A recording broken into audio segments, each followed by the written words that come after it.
Case ஒண்ணுதான், பொருள் தான் வேற வேற. மீண்டும் மீண்டும் போலீசிடம் சிக்கிய புல்லட் லேடி. நட்டுல வச்சுன்னு பாத்தியா, லட்டுல வச்சந்தா சென்று புல்லட் லேடியை வீட்டுக்கே சென்று தூக்கிய பரபரப்பு. 2 ஆண்டுக்கு பின் மீண்டும் கேரளாவை அலறவிட்ட புல்லட் லேடியின் சம்பவம்.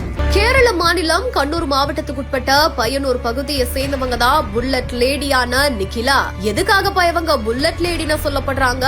ஒருவேளை பயங்கரமா புல்லட் ஓட்டுவாங்களோ அப்படின்னு கேட்டா அதுதான் கிடையாது. கடந்த 2023ஆம் ஆண்டு டிசம்பர் மாதம் 2 கிலோ கஞ்சா இவங்க புல்லட்லயே வச்சு கைது செய்யப்பட்டாங்க. அதாவது புல்லட் வாகனத்துல சென்று பல மாநிலங்கள்ல பொருட்களை கடத்திட்டு வந்ததுனால இவங்க புல்லட் லேடி அப்படின்னு பிரபலம் அடைந்தாங்க. அப்பவே இவங்க ஒரு தடவை ஜெயிலுக்கு போயிட்டு வந்தது மட்டும் இல்லாம இந்த நிலையில தான் இளைஞர்களிடையே புல்லட் லேடி அப்படின்னு பிரபலம் அடைந்த நிக்கிலா மறுபடியும் ஏதோ ஒரு விற்பனையில ஈடுபட்டு வருவதா அதிகாரிகளுக்கு கிடைச்ச தகவலின் பெயர்ல கலால் துறை அதிகாரிகள் வீட்டுக்கே சென்று விசாரணையை மேற்கொண்டிருக்காங்க.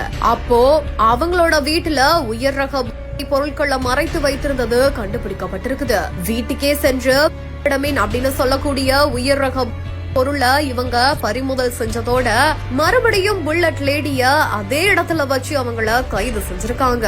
கேஸ் ஒண்ணுதான், பொருள் தான் வேற வேற அப்படின்னு சொல்ற மாதிரி 2 ஆண்டுகளுக்கு பின் மறுபடியும் இன்னொரு பொருள் விற்பனையில சிக்கி இருக்கிற இந்த ஒரு புல்லட் லேடியோட சம்பவம் தான் இப்போ கேரளாவையே அலற விட்டு இருக்குது.